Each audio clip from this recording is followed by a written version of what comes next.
নমস্কার বন্ধুরা, ফেমাস দরুনস কিচেনে আপনাদের সবাইকে স্বাগত জানাই।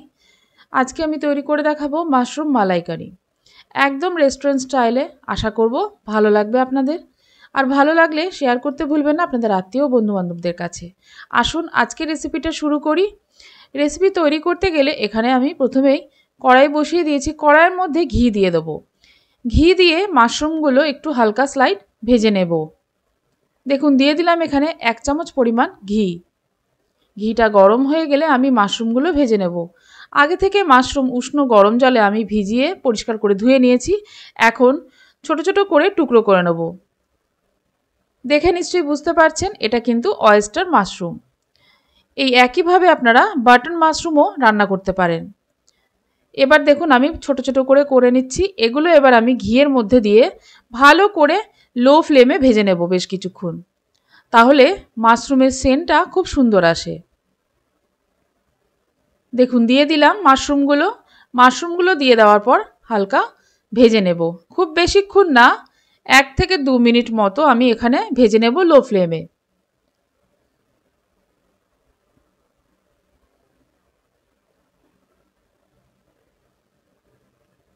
মাশরুম কিন্তু খুব ভালো মতো ভাজা হয়ে গেছে। এবার আমি মাশরুমগুলো তুলে নিচ্ছি। মাশরুম তুলে নেওয়ার পর এর মধ্যে আমি তেল দিয়ে দেব।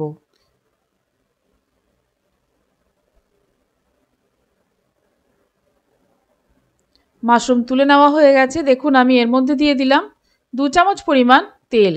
যেহেতু এখানে আমি রেস্টুরেন্ট স্টাইলের করছি, তাই আর যদি মনে করেন বাড়িতে ঘরোয়াভাবে করেন তাহলে তেলের পরিমাণটা কিন্তু একটু কমিয়ে নিতে পারেন। তাতে কিন্তু স্বাদের কোনো রকম তফাৎ হবে না। এবার দেখুন দিয়ে দিলাম ফোড়নের জন্য গোটা জিরে। জিরেটা ভালো করে ভাজা হয়ে গেলে তারপর এর মধ্যে দিয়ে দেব আমি পেঁয়াজ। জিরে দেখুন খুব সুন্দরভাবে ভাজা হয়ে গেছে। দিয়ে দিলাম কুচনো পেঁয়াজ।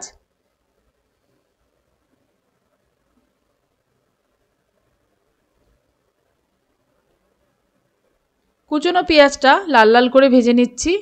ভাজা ভাজা হয়ে গেলে এর মধ্যে আমি এখন দিয়ে দেব রসুন বাটা।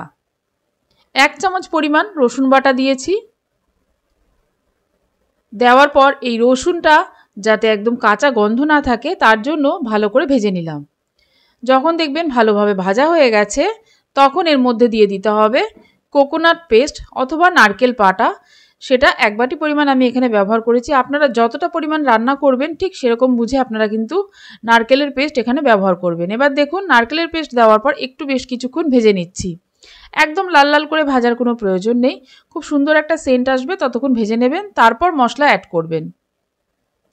ভাজা হয়ে গেছে দেখুন, একদম নাড়ু পাকানোর মতো ঠিক এরকম ভাজা ভাজা হয়ে গেলেই এর মধ্যে মশলাটা অ্যাড করে দেবেন। এবার দেখুন আমি এখানে দিয়ে দিলাম আদা, কাঁচা লঙ্কা বাটা, কালারের জন্য কাশ্মীরি রেড চিলি পাউডার, তার সাথে দিয়ে দিলাম নুন হলুদ পরিমাণ মতো আর সামান্য একটু জল। এবার ভালো করে দেখুন মশলাটা আমি কষে নেব।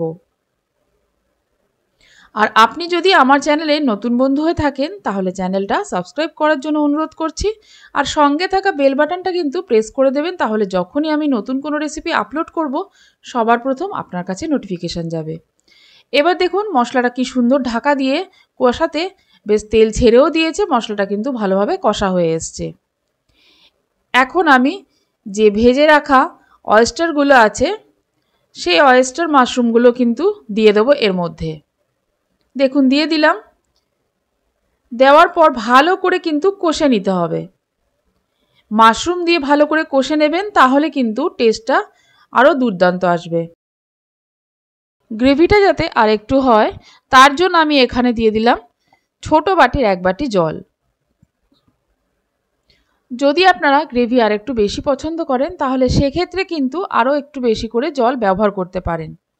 এবার আমি ঢাকা দিয়ে দেব যাতে মাশরুমগুলো আর একটু ভালো মতো সেদ্ধ হয়ে যায়।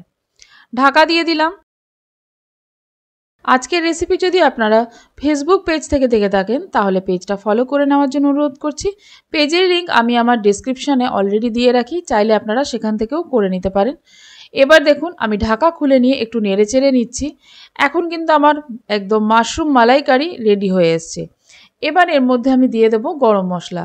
চাইলে আপনারা এখানে বাটা গরম মশলাও ব্যবহার করতে পারেন অথবা প্যাকেটের গুঁড়ো গরম মশলাও ব্যবহার করতে পারেন, যেটা আপনাদের পছন্দ। দিয়ে দিলাম আমি এখন গরম মশলা দিয়ে দেওয়ার পর বেশ কিছুক্ষণ আমি কিন্তু লো ফ্লেমে ফুটিয়ে নিয়ে তারপর গ্যাসের ফ্লেমটা অফ করে দিয়ে গরম গরম পরিবেশন করব।